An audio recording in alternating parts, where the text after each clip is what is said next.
بسم اللہ الرحمن الرحیم۔ ناظرین السلام علیکم، میں ہوں آپ کا میزبان صابر شاکر، تازہ ترین خبروں، اطلاعات اور تبصروں کے ساتھ۔ آج ہے 19 جون اور دن ہے جمعرات کا۔ آج پھر عمران خان صاحب سے ملاقاتوں کا دن ہے۔ ملاقاتیوں کی فہرست جیل حکام کے حوالے کی جا چکی ہے، لیکن زیادہ تر امکان یہی ہے کہ عمران خان صاحب سے ملاقات نہیں کرنے دی جائے گی اور زیادہ سے زیادہ عدالتی کارروائی سے بچنے کے لیے ایک آدھ وکیل کو یا کسی ایک آدھ نمائندے کو جیل کے اندر بھیجا جا سکتا ہے اور وہ عمران خان صاحب کے ساتھ ہیلو ہائی کر کے واپس آ جائے گا اور کہا جائے گا کہ عمران خان صاحب سے ملاقاتیں شیڈول کے مطابق جاری ہیں، جبکہ توہین عدالت کی جو کارروائی تھی، درخواستیں تھیں، وہ بھی حوالہ قائم مقام چیف جسٹس سرفراز ٹوکر صاحب کے کر دی گئی ہیں اور اب وہ اس کا جائزہ لیں گے۔ زیادہ امکان یہی ہے کہ وہ بھی ان درخواستوں پہ کوئی غور نہیں کریں گے۔ اب چلتے ہیں بہت بڑی خبر کی طرف، اور وہ ہے ایران اسرائیل جنگ اور اس میں پاکستان کی شمولیت، اور پھر اس کے بھیانک نتائج کیا نکلیں گے، کیونکہ اس وقت صورتحال کافی بگڑ چکی ہے اور خاص طور پہ پریزیڈنٹ ٹرمپ اور جنرل عاصم منیر صاحب کی ملاقات کے بعد بہت ساری قیاس سرائیاں جنم لے رہی ہیں، اور دوسری جانب صدر ٹرمپ نے جنرل عاصم منیر صاحب سے ہونے والی ملاقات کے بارے میں بھی بتا دیا ہے، اور انہوں نے کہا ہے کہ جنرل عاصم منیر صاحب بہت اچھی طرح ایران کو جانتے ہیں اور وہ جو کچھ ہو رہا ہے اس سے خوش نہیں ہیں، اور ساتھ ہی پریزیڈنٹ ٹرمپ نے کہا کہ جنرل عاصم منیر مجھ سے متفق ہے۔ اس کا مطلب ہے اگر یہ کہا جائے کہ جنرل عاصم منیر صاحب پریزیڈنٹ ٹرمپ سے متفق ہیں تو اگلے ہی لمحے ایک خبر آتی ہے وائٹ ہاؤس سے کہ صدر ٹرمپ نے ایران پر حملوں کی منظوری دے دی، اور اس طریقے سے امریکہ براہ راست ایران جنگ میں شمولیت اختیار کر رہا ہے اور خطرناک سے خطرناک ترین ہتھیار استعمال کرنے کی دھمکی دی جا رہی ہے۔ ان حالات میں بہت بڑی جو ڈیولپمنٹ ہو رہی ہے، اور اگر جنرل عاصم منیر صاحب پریزیڈنٹ ٹرمپ سے متفق ہیں جیسا کہ صدر ٹرمپ نے بتایا، تو اس کا مطلب بڑا واضح ہے کہ ایران پالیسی اب وہی ہوگی جو واشنگٹن ڈکٹیٹ کرے گا۔ واشنگٹن کی ڈکٹیشن کے اکارڈنگلی اسلام آباد کی ایران پالیسی ہوگی اور اسرائیل پالیسی ہوگی۔ اس بارے میں ابھی تک چونکہ کسی بھی طرف سے پاکستانی حکام کی جانب سے کوئی خبر، کوئی اطلاع نہیں ہے، تو اس لیے فی الوقت انہی خبروں پہ اکتفا کرنا پڑے گا، انہی اطلاعات پہ اکتفا کرنا پڑے گا جو وائٹ ہاؤس سے، امریکہ سے، امریکی اخبارات سے اور مغربی میڈیا جو رپورٹ کر رہا ہے اسی کو درست مانا جائے گا اور اسے ہی قرین قیاس مانا جائے گا۔ جنرل عاصم منیر صاحب DGISI جنرل عاصم ملک کے ساتھ واشنگٹن میں موجود ہیں، اور اب اس بات کا امکان ہے کہ ان کی ملاقاتیں اب دیگر امریکی حکام کے ساتھ ہوں گی، ان میں وزیر خارجہ اور وزیر دفاع امریکہ کے بھی ہو سکتے ہیں۔ اور چونکہ صدر ٹرمپ کے ساتھ طویل نشست میں جو کچھ طے پایا، اب اس کی باقاعدہ طور پہ عملی شکل اور اس کو آگے کیسے آپریٹ کرنا ہے، امپلیمنٹ کیسے کرنا ہے، وہ ظاہر ہے نیچے وزیر دفاع، وزیر خارجہ اور پینٹاگون سے مل کر طے کیا جائے گا، کیونکہ یہ مکمل طور پر ایک فوجی انگیجمنٹ ہے، یہ جو کچھ کل وائٹ ہاؤس میں ہوا۔ اب آگے بڑھتے ہیں کہ اگر اس اعلان کے بعد کہ امریکہ نے اعلان کر دیا ہے، تو دوسری جانب ایران اسرائیل جنگ میں امریکہ کی شمولیت پر چین اور روس نے بھی واضح طور پر رد عمل دے دیا ہے، اور برطانوی خبر رساں ادارے روئٹرز کی رپورٹ کے مطابق روسی نائب وزیر خارجہ نے خبردار کیا ہے کہ امریکہ اسرائیل ایران جنگ میں اسرائیل کی براہ راست فوجی مدد کرنے سے باز رہے۔ انہوں نے کہا کہ اسرائیلی حملے دنیا میں ایٹمی تباہی کا خطرہ پیدا کر رہے ہیں۔ روسی وزارت خارجہ کی ترجمان ماریا خارواد نے کہا کہ ایران کی جوہری تنصیبات پر اسرائیلی حملوں نے دنیا کو تباہی کے دہانے سے صرف چند ملی میٹرز کے فاصلے پر لا کھڑا کیا ہے۔ انہوں نے اسرائیل کے اتحادی ممالک سے مخاطب کرتے ہوئے کہا کہ اگر آپ یہ سمجھتے ہیں کہ آپ بہت دور ہیں اور ایٹمی حملوں کے اثرات آپ تک نہیں آئیں گے تو ان خیالات سے نکل آئیں، یعنی اگر جوہری ہتھیار کا استعمال کیا گیا تو پھر اس کے استعمال کا پیمانہ کہاں تک جائے گا اور یہ کون کون استعمال کر سکتا ہے اور اس کی تباہ کاریاں کہاں تک ہو سکتی ہیں، روس نے خبردار کیا ہے کہ پھر اس کی کوئی سرحدیں نہیں ہوں گی۔ امریکی جریدے دی ہل کے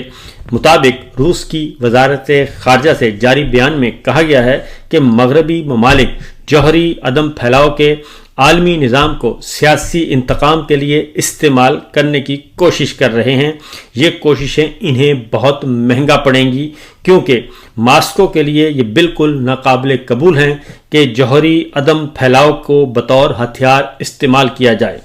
اور یہ بھی کہا گیا کہ ایران NPT کے معاہدے پر جب کاربند ہے تو پھر کیوں اس کے خلاف یہ سب کچھ کیا جا رہا ہے۔ اور یہ کہا گیا کہ وہ یورینیم افزودگی صرف سول مقاصد کے لیے کر رہا ہے اور ماسکو کو تہران پر پورا اعتماد ہے۔ روسی بیان میں اسرائیل سے مطالبہ کیا گیا ہے کہ وہ ایران کی جوہری تنصیبات کو نشانہ بنانے سے باز رہے، ورنہ صرف یہ خطہ نہیں بلکہ پوری دنیا جو ہے وہ جوہری تباہ کاریوں کی طرف جائے گی اور اس سے پھر کوئی محفوظ نہیں رہ سکے گا۔ امریکی جریدے نیوز ویک کے مطابق چینی صدر نے یہ کہا ہے کہ چین ایسے کسی بھی اقدام کی مخالفت کرے گا جس سے دوسرے ملک کی سلامتی، خود مختاری اور علاقائی سالمیت کی خلاف ورزی کی جا رہی ہو۔ چینی صدر کا یہ بیان ٹرمپ کے ایران کو غیر مشروط طور پر ہتھیار ڈالنے کے مطالبے اور جنگ میں شمولیت کے فیصلے کے بعد سامنے آیا ہے،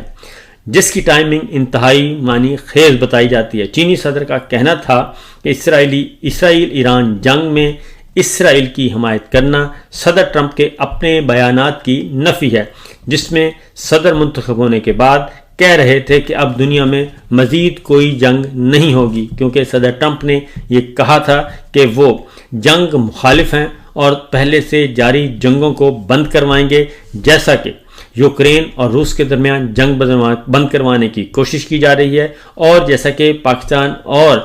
انڈیا کے درمیان انہوں نے جنگ بند کروائی۔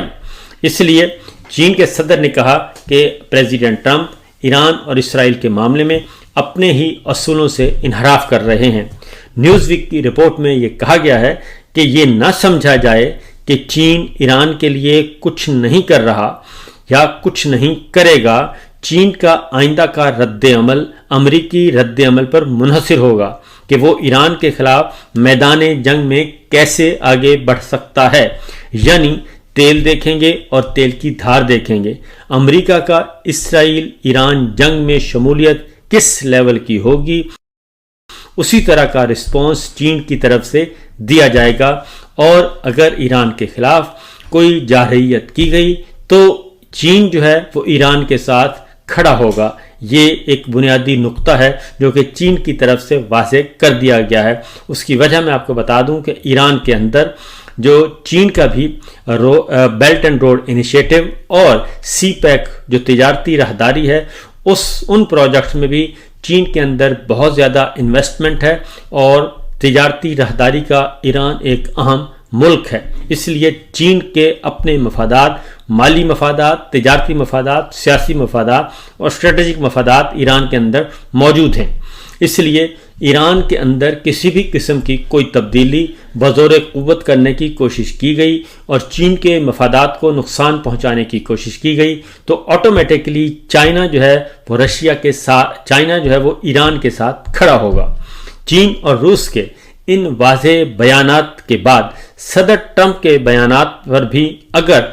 مگر کا شکار ہوتے اب نظر نہیں آ رہے، بلکہ انہوں نے وائٹ ہاؤس میں میڈیا سے گفتگو کرتے ہوئے گول مول جواب دیا اور انہوں نے کہا کہ ایران کے خلاف اسرائیلی حملوں میں شریک ہونے جا رہے ہیں، تو انہوں نے گول مول جواب دیتے ہوئے کہا کہ شاید ایسا کروں یا شاید ایسا نہ کروں، کوئی نہیں جانتا کہ میں کیا کروں گا یا میں کیا کرنے جا رہا ہوں۔ اقوام متحدہ کے سیکرٹری جنرل انطونیو گوتریس نے فوری جنگ بندی کی اپیل کی ہے اور عالمی برادری کو خبردار کیا ہے کہ ایران اسرائیل میں کسی تیسرے ملک کی عسکری مداخلت پورے خطے اور عالمی امن کے لیے تباہ کن ثابت ہو سکتی ہے۔ ایران اسرائیل جنگ کی جو تازہ ترین صورتحال ہے وہ بھی کافی دلچسپ اور ہولناک ہے۔ ایران کے سپریم لیڈر آیت اللہ خامنائی نے کہا ہے کہ ایران کسی بھی صورت میں نہ ہی سرنڈر کرے گا اور نہ ہی اپنے مفادات کا سودا کرے گا اور نہ ہی اپنی سالمیت اور اپنی قومی یکجہتی پہ کمپرومائز کرے گا، اور انہوں نے کہا کہ اگر امریکہ نے فوجی کارروائی کی تو اس کے سنگین اور ناقابل تلافی نتائج ہوں گے، اور ہم امریکہ کی تنصیبات کو نشانہ بنائیں گے اور امریکہ کو ویسا ہی جواب دیں گے جیسا اس کا رسپانس ہوگا۔ ایران نے آپریشن وعدہ صادق سوم کے تحت اسرائیل پر 11ویں بار کل میزائل اور ڈرون داغے، جس میں پہلی بار سیجل میزائل کا استعمال کیا گیا جو کہ ایران کے جدید ترین میزائل ہیں۔ ایران میں موساد کا خفیہ ڈرون اڈا اور 8 جاسوس بھی پکڑے جا چکے ہیں، جن میں سے ایک جاسوس نے خودکشی کی ناکام کوشش کی۔ صدر ٹرمپ نے کہا ہے کہ ایران بات چیت کرنا چاہتا ہے اور اس کے لیے ایرانی حکام وائٹ ہاؤس آنا چاہتے ہیں، لیکن میں نے انہیں بتا دیا ہے کہ اب بہت دیر ہو چکی ہے۔ اس بیان پہ بھی ایرانی حکام کی طرف سے سخت ترین رد عمل دیا گیا، اور انہوں نے کہا کہ